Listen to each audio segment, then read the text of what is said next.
Welcome back, guys. Clutch here with DUCKVILLELOL, casting a game of Huck versus Show. Huck in the bottom right corner, Show in the top left corner.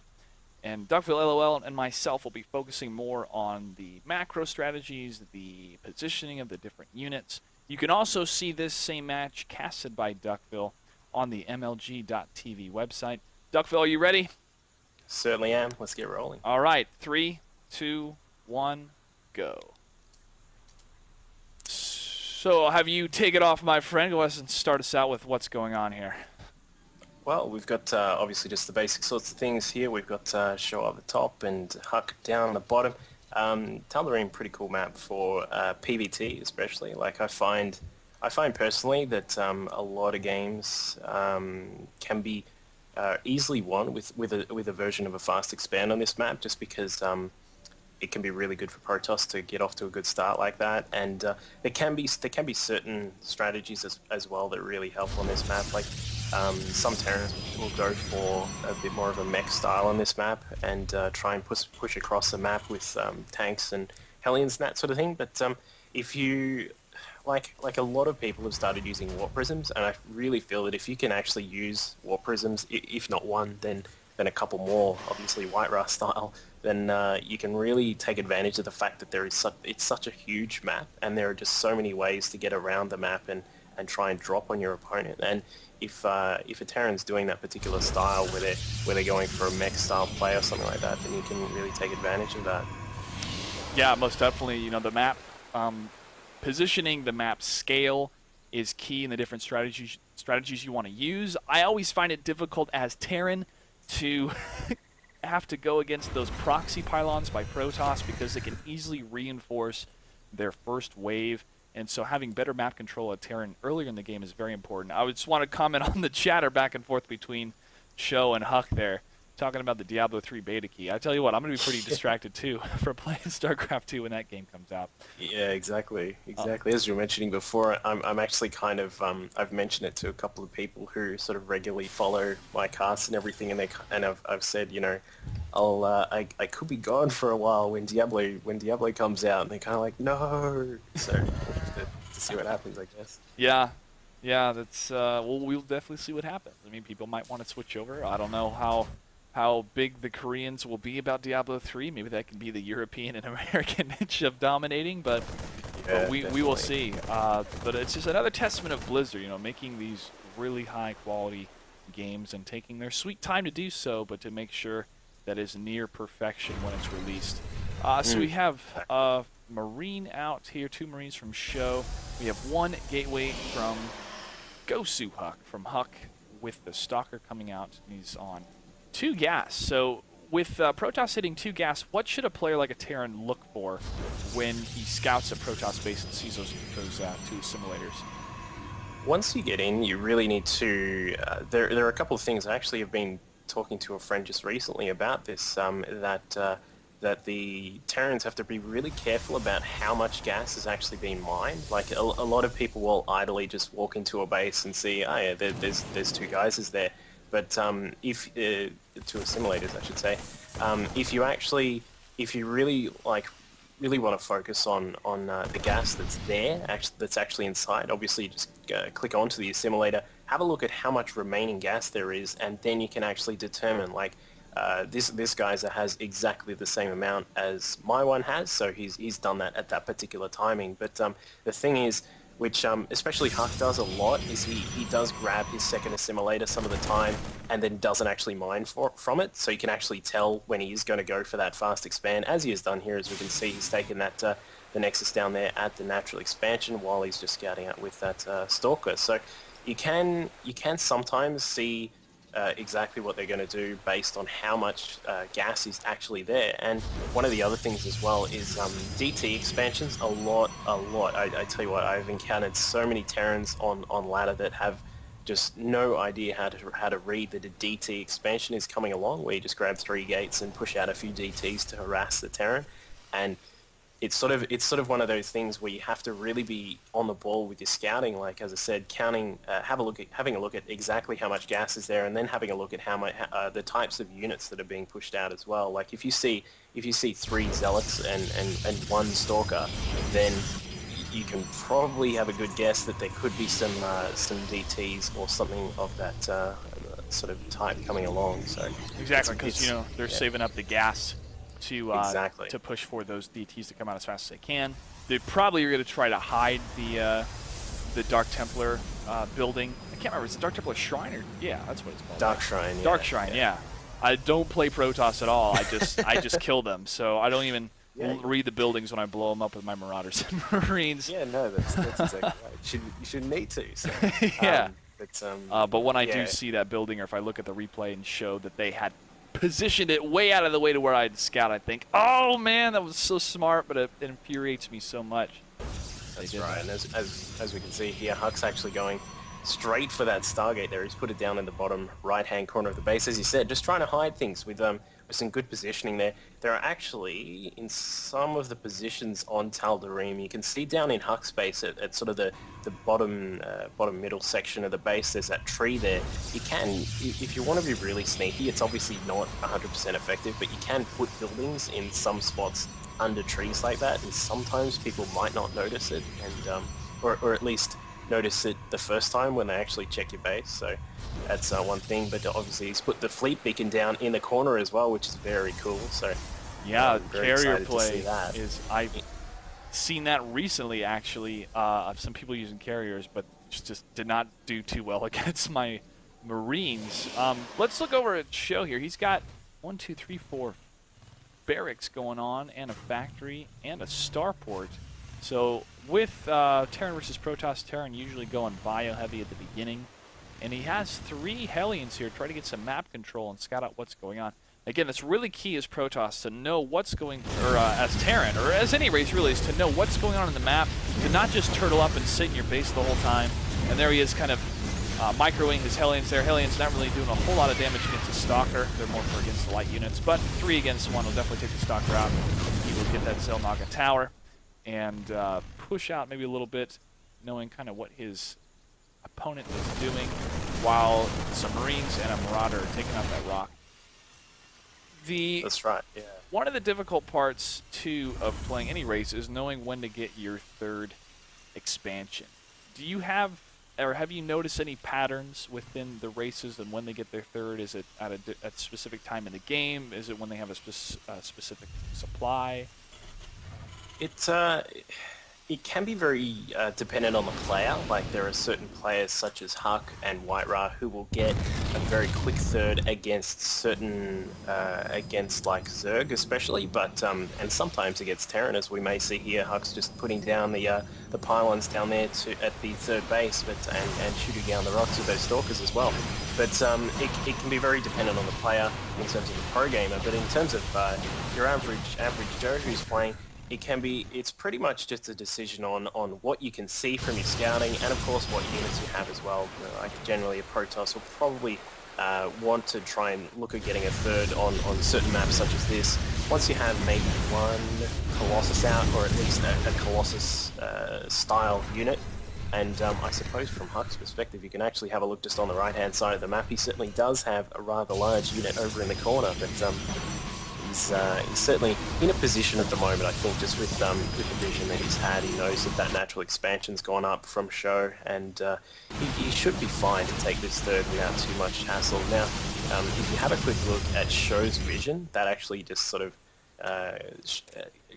it shows, no pun intended, exactly what he can see. And if you have a look there, he has actually not scouted at all. It's pretty much the big thing about Show, which Day9 has pointed out time and time again, and I'm pretty sure even Artosis has mentioned it as well, is that Show rarely ever does like full scouting and that sort of thing. He pretty much, I think the quote from Show was that he will just, the scouting doesn't reveal the information he needs, like useful information, and even if it is a cheese, he wouldn't actually change his builds based on that. So interesting part of the way Show plays is to just pretty much never scout. So that is very interesting. I feel that if I scout at the right time, I definitely can prepare or counter what the opponent is building, especially if I see early Roach Warren from Zerg. I know, hey, build some Marauders and a lot more Marines and either bunker down or move in fast with what I have. So it's based on kind of that decision. But yeah, scouting and harassment. Oh my goodness, a mothership. Is out. Is coming over to cloak up those units here. Now, we've obviously seen a lot of play.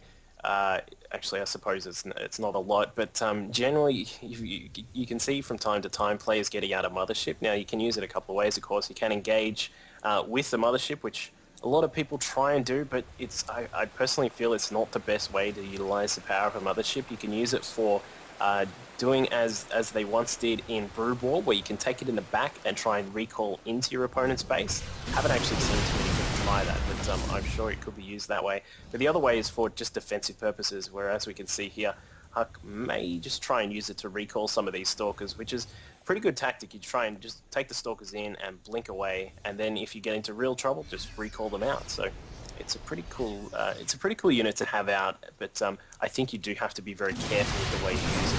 Much more passive than people think you need to be. Like, just because it's the mothership and it's the only one you can have doesn't mean you need to just run into the face of 63 Vikings, because it's obviously not going to win. Yeah, exactly. Well, there's skirmish going on in the mid here. Hunk using his blink to go back and forth, just doing some harassment against Show's forces. Now, this would be kind of a nice time for Show to do a drop if he had a couple more drop ships here to do more of that harassment. I think that within the Korean playstyle, especially with MMA's playstyle, of the amazing drops he can do while still having a frontline army, if you will, going back and forth with his opponent, is very key for that terror harassment and to really kill the economy of your opponent. I think Show has spotted the mothership here. Try to check his site. Maybe not, but I'm sure anybody would be surprised to see a mothership on the field. Exactly. Especially Huck. From the plays I've seen from Huck, it's very, very, very rare for him to do something like this. And I think, as I mentioned before, the fact that pretty much everyone knows that Show just doesn't scout much. You can do something like this, and it's not completely stupid. So, you know, just come out with a surprise mothership and just go crazy with it, because Show is just not prepared for it until he actually sees it in the battlefield. So it's and I feel so far that Huck may not have actually utilized it as best as he could. He could be blinking up into the main, into the natural expansion, taking out some SCVs and then recalling the Stalkers out. It's a very great tactic to use, but as you can see, they are trying to fight out just here in the middle again, and it looks as if Huck's going to lose some of those Stalkers, and he's going to pull the mothership into the battle now, I think. Ooh, some back and forth play between Huck and Show. Show coming around the bottom left area there with two ghosts. Sniping the Dark Templar. Nice sniping capabilities. I always feel sometimes it's hard to choose between sniping or EMP, but it looks like he had enough energy for both. And the EMP on the mothership. The mothership taking some damage. There's a vortex, though. It's going to stop the advancement of Show's forces. What a pretty graphic we hardly get to see. Very cool looking. Very cool, considering, especially now after the patch that made it so that the units inside, once they come out, very vulnerable for a second. You rarely see people use it. You used to see it all the time, the old Archon toilet, as Day9 used to call it. But yeah, well, the mothership's still there doing some damage. Zealots just wrecking face against those Marauders, and Show's trying to get out of there using his micro capabilities with Stim to try to kill those Zealots. Zealots do not have charge. Zealots now have charge and are charging in, or at least the charge had to be refreshed for them to get in there and kill those Marauders. However, there's some of Show's reinforcements in the mid. Submarines trying to do some DPS against those Zealots. However, there's a Guardian shield from the Sentry. Oh, will they be able to make it? No, it looks like Show's forces have got to get out of there. A dropship picking up some people and moving. Trying to run away with that one pretty quick. Oh, There's a really good force field at the back there from Huck, just to try and corner the units at that high ground position, just because that force field not allowing them to retreat back any further. It was nice to see that from Huck. He's obviously well known for his micro and of course the force fields as well. So doing a great job with those two particular facets of his game there. Let's go ahead and pause it at 9:40, and make a quick adjustment here to my sound. I think my sound's a little bit too loud of people getting killed there. Anyway, let's look at what the different players have going on. We have Show in the top left corner. He is constantly making orbital commands to drop some mules here.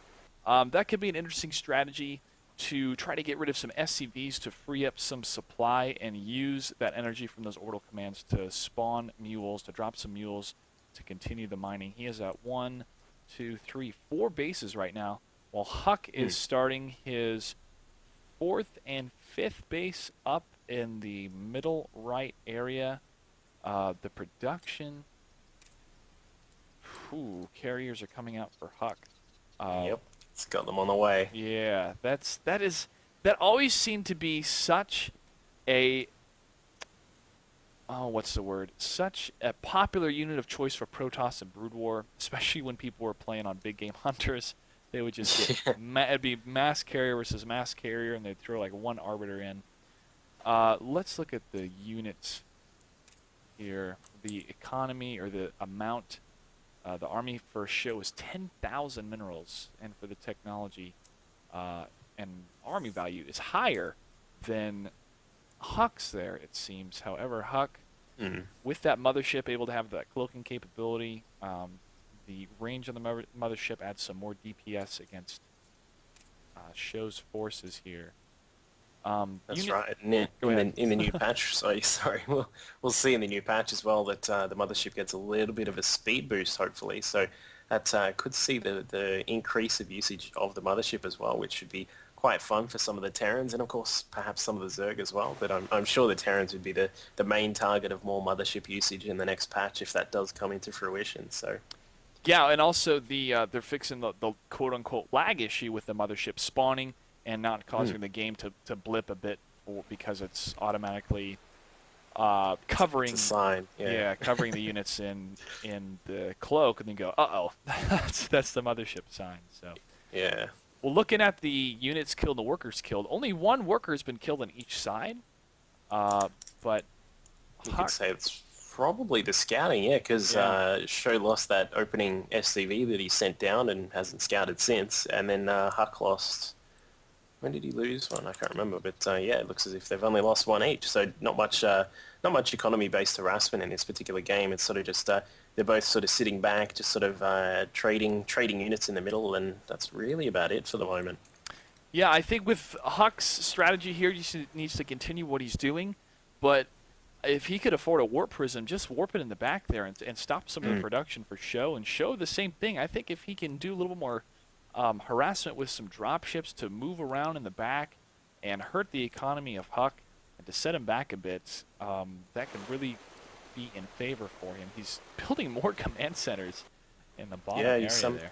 And that particular part of Show's game, especially considering that, well, from what I know of playing Terran, this is actually a really early time to start doing this mass orbital style play. Obviously, when it comes to end game, you know it's a real bonus to have just a lot of orbitals and no SCVs, because you can utilize some mules. But I think just because it's so early, it's quite interesting considering the fact that he doesn't actually scan. So you could make the argument that because he doesn't ever check for things, he may just be wanting, just in case, to have a couple of extra scans, especially considering that mothership is out. Of course, of course. All right, my friend, well, we're at 1940, and I'll go ahead and count us down. 3, 2, 1, go.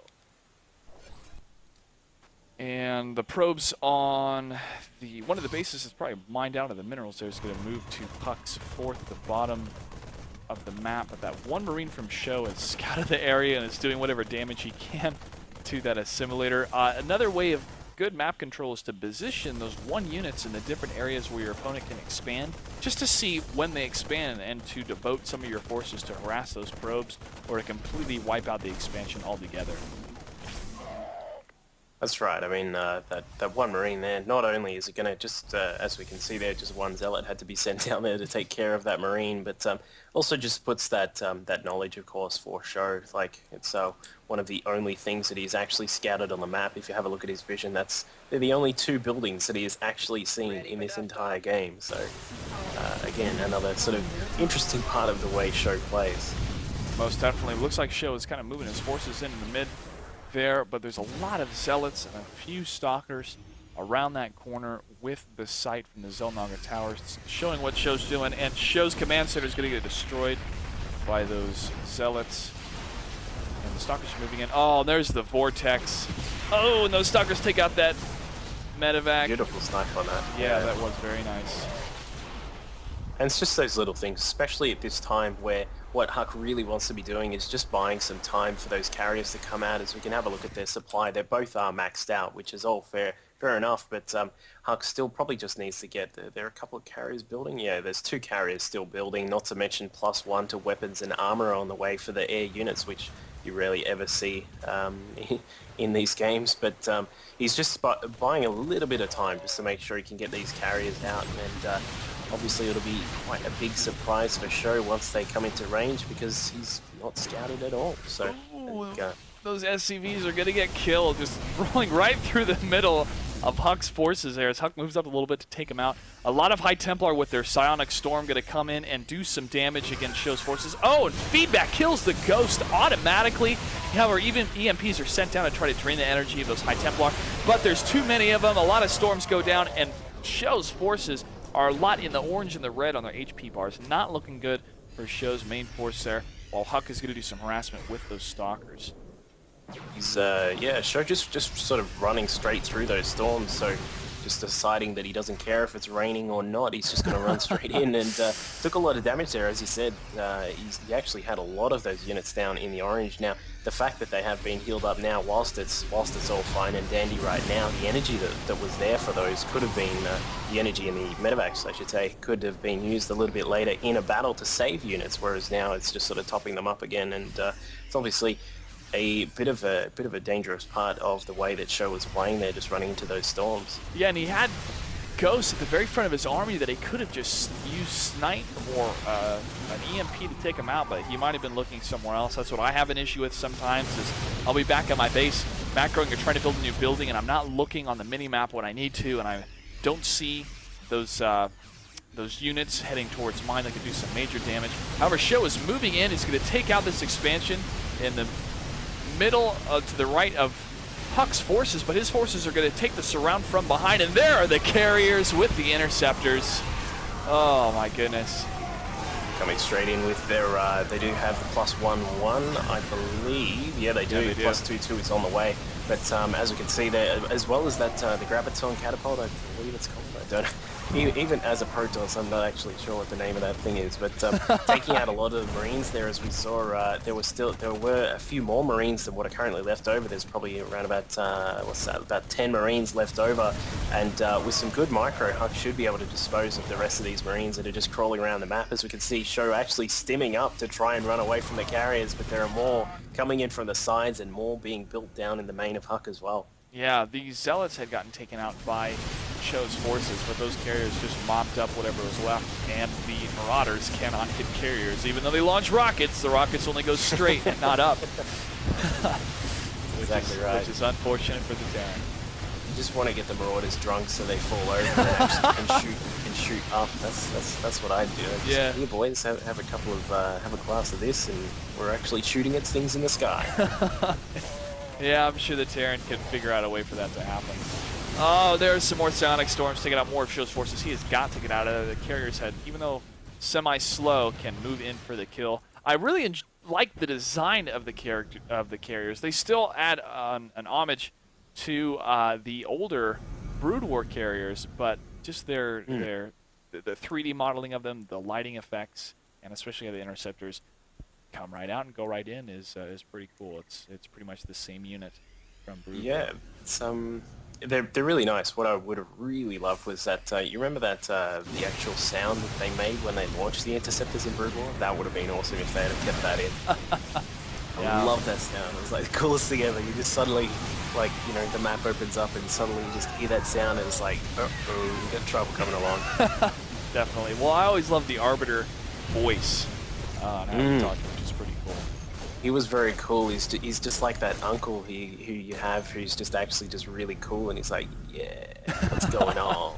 Well, for the Protoss, the main voice for your base is a voice for the guy that played the Adjudicator in Brood War, and he also played what was it, Archbishop Lazarus in Diablo 3. Yeah, and he was the voice in a lot of Diablo 3 tomes. He was the what was the sergeant, or who's the guy in Metal Gear Solid? He was your boss.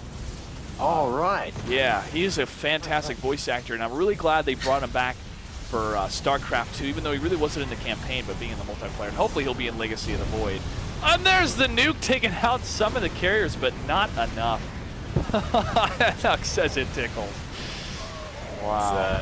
Obviously not too phased by that. Still 6 carries in the sky, or 7 in fact, which is obviously still, it's getting a little bit lower. Some of these do have low shields, and the interesting thing which I've seen, because I've actually grabbed a few replays recently from the Korean ladder where people do get carriers, and there's this weird trend where the only thing left over for the Terran will be ghosts, and if they cloak, and seemingly Protoss at this stage never have observers in the sky, the ghosts just start ripping through the carriers. It's incredibly crazy to see. And as we can see here, there are those, what are there? There's 5 ghosts on the ground. They don't have cloak at the moment, but they are shooting away at those interceptors. They may go down, but it's just really weird to see that sort of thing happen at this sort of endgame situation.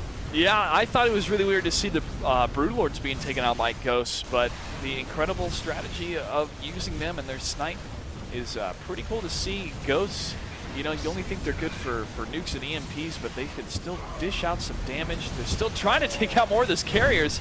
Oh, an EMP goes down, and they're just sniping them down. And then with the cloak, Huck can't see him, and those, oh my goodness, I've never seen this before. These ghosts are probably going to take out these carriers.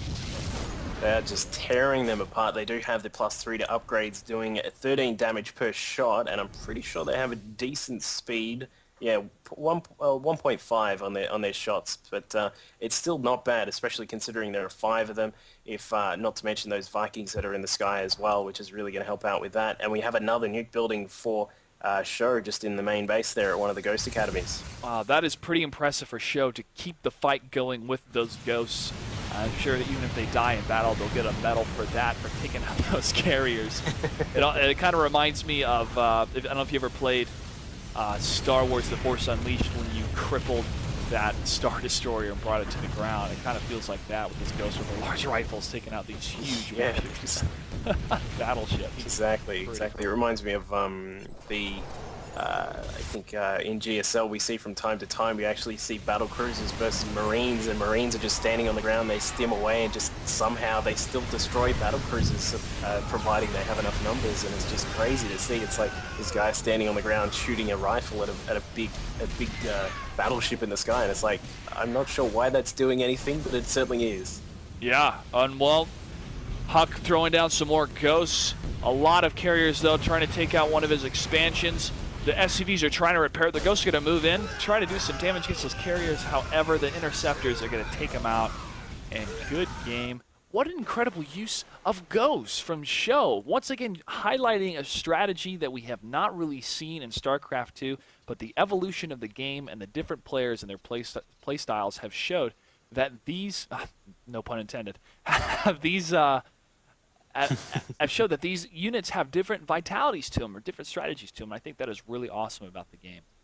That's right, and I think whilst I don't think it'll be the be-all and end-all of taking down carriers if they do come into the game, as I said, a lot of Protoss players at that sort of in this sort of 20-minute to later situation actually don't have like as much control of their observers, or don't actually have any observers out. I think if we check the units tab, Huck doesn't have any out. So in theory, I suppose you could say, if you get a few ghosts out and actually use their EMPs properly, take down the shields of the carriers, they only have that. Well, I suppose when you say only, it's a relative term, but they've got the 300 health there, and if you've got 6, 7 ghosts on the ground with some with their cloak on, they can sit there all day and just take down the carriers. So it's one thing to consider, and as I said, it's not going to be.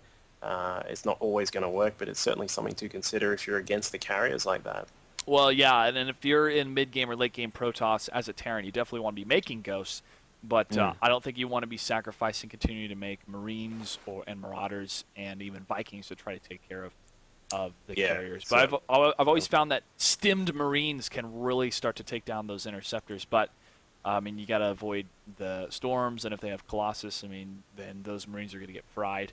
So, but in my personal experience, whenever I see a Protoss making carriers, I think, well, what unit can I make, or do I already have in the field? Oh, I know, Marines. First unit I can make besides SCVs to deal with them. It's like WD-40. It fixes everything. Well, it's good for the Terran, man, because sometimes it feels that the strength of the Protoss or the sheer amount of units from the Zerg can just completely overwhelm the Terran if you're not, harassing at mid or even early or mid-game, or haven't taken the expansion at the right time, or not having enough produced units. But that's true for all races. You have to use each race's strength to really get the victory. And for Terran, I think it's a balance of both power and number, and making sure getting those upgrades and microwings. So, but then, exactly. I mean, I'm sure you could say the same thing for Protoss. It's definitely. I think with Protoss as well, it really depends on your composition a lot as well. Like from time to time when you're playing Terran, it doesn't, as you said, it doesn't always depend on exactly which particular units you pick. But if you pick a large group of a type of unit, like if you have a lot of Marine, Marauder, and Medevac, you're going to do well, like regardless of the situation. And if you have the control and the power with you, you can do a good job. But with Protoss, it's really, especially against Zerg, I've found, it's a matter of actually having the right composition. So making those sorts of decisions is one thing you certainly can admire about some of the higher level Protoss players, such as Huck. Exactly. And the best way to find out those compositions is, to watch the pros and then play. Because myself, I am not going to be at the same level of the pros, and I can't execute the same way they can. But I can be inspired by what they do. I can definitely look at their build orders at the beginning of the game, know when to push out, know when to get what type of upgrades, know when to expand, and to follow as their playstyle a template, and then to, add whenever I need to for me to better understand the game, to keep my APM at a high level, and not to keep thinking, okay, what should I do? What did Huck do? What did Huck do? What did Show do? But just to evolve into something. And if you lose, yes, you're going to be frustrated, but take a breath and realize, okay, this is a learning situation. It's not the end of the world. Unlike some people who will just spam me, say I suck, as they're the ones I had to leave the game and stuff like that. So or GG early or something like that. Yeah, exactly.